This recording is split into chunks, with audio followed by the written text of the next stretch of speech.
ჩვენ ამ წუთისთვის რუსთაველის გამზირზე ვართ ზუსტად საქართველოს საკანონმდებლო ორგანოს წინ ვიმყოფებით, სადაც საახალწლო ნაძვისხე არის დადგმული, რომლის ანთებაც დღეს საღამოს არის დაანონსებული თბილისის მერის მიერ. ჩვენ რუსთაველის გამზირზე ვართ, როგორც მოგახსენეთ, აქცია დღეს დილიდან დაიწყო, დილის 7 საათიდან, რომელსაც ერქვა გაიღვიძე საქართველო და მსვლელობით, როგორც შენახსენე, პარლამენტისკენ ფილარმონიიდან გადმოინაცვლეს აქციის მონაწილეებმა.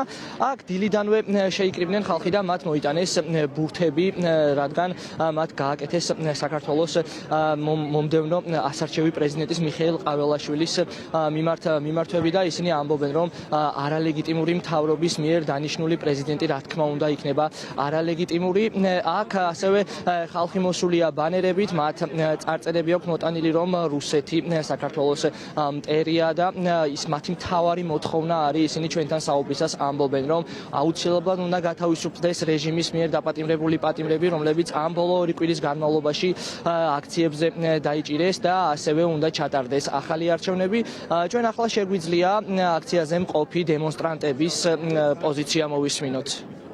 ჩვენ გვახსოვს, როდესაც რუსულ კანონს იღებდნენ, ამბობდნენ, რომ სპორტსმენები რო აპროტესტებდნენ, რომ არ შეიძლება ეს კანონი და ხელისუფლებას აპროტესტებდნენ და ეუბნებოდნენ, რომ გაიწვიონ.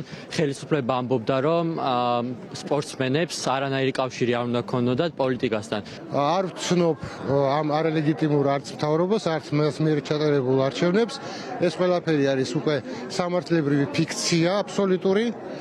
ასე რომ ამ მთავრობას მოუწევს ხელახალი არჩევნების დანიშვნაც და როგორმე, ასე ვთქვათ, თავის გადარჩენა, იმიტომ რომ ასეთი შეგნების, ასეთი ერთსულოვანი ქართველი ხალხი ამის წინააღმდეგ შეუძლებელია რამის გაკეთება. ეს ფარსი, ეს თოჯინების თეატრი, რაც დადგა ამ ეგრეთ წოდებულმა ხელისუფლებამ, რა თქმა უნდა, ამით როის ვერ მოატყუებს, იმიტომ რომ ეს ხელისუფლება არის არალეგიტიმური. ეს არჩევნები იყო მიტაცებული, შესაბამისად არჩევნების შედეგებიც არის არალეგიტიმური. ისინი არ არიან ლეგიტიმური ხელისუფლება, გარდა ამისა შეიკრიბნენ კანონმდებლობის დარღვევით, შესაბამისად არც ამ არჩევნებს არ აქვს არანაირი ლეგიტიმაცია და ნდობა საზოგადოებაში და არც ამ ეგრეთ წოდებულ პრეზიდენტს, რომელიც მათ აირჩიეს ვითომ. საქართველოს პარლამენტის წინ აქცია სრულიად მშვიდობიანად მიმდინარეობს. ქართველი ხალხი აპროტესტებს, რა თქმა უნდა, დღევანდელ პარლამენტში მიმდინარე სიტუაციას, რომ ისინი პრეზიდენტად ირჩევენ მიხეილ ყაველაშვილს, ქართული ოცნების მიერ დანიშნულ კანდიდატს. ასევე პარლამენტის მიმდებარე ტერიტორიაზე შეინიშნება საპოლიციო დაჯგუფებები. 9 აპრილის ქუჩაზეც საპოლიციო დაჯგუფებებს დაკეტილი აქვთ ქუჩა და იქეთ დემონსტრანტებს არ აქვთ ასვლის უფლება და ასევე ჭიჭინაძის ქუჩაზეც საპოლიციო დაჯგუფებები კეტავენ პარლამენტის გვერდითა ქუჩებს.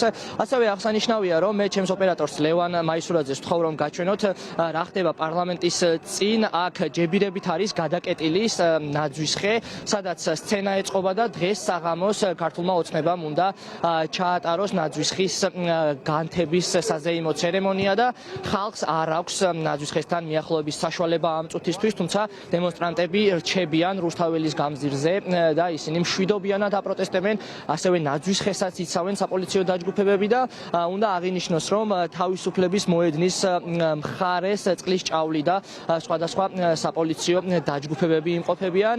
ამ წუთისთვის სიტუაცია ასეთია რუსთაველის გამზირზე, მთელი დღის განმავლობაში აპირებს ხალხი აქ დარჩენას და გაპროტესტებას, ასევე საღამოსაც 7 საათზე ნაძვისხის ანთების ცერემონიასაც უნდათ რომ მათ გააპროტესტონ. დღეს ასევე გეტყვით, რომ ძალიან ბევრი აქცია და მარში არის დაგეგმილი თბილისის ტერიტორიაზე. სხვადასხვა სფეროს წარმომადგენლები აპროტესტებენ ქვეყანაში მიმდინარე მოვლენებს ამ 2 კვირის განმავლობაში.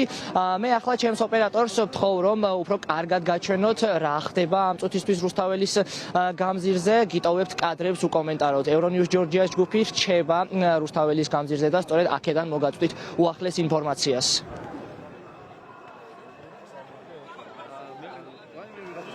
Im Sario,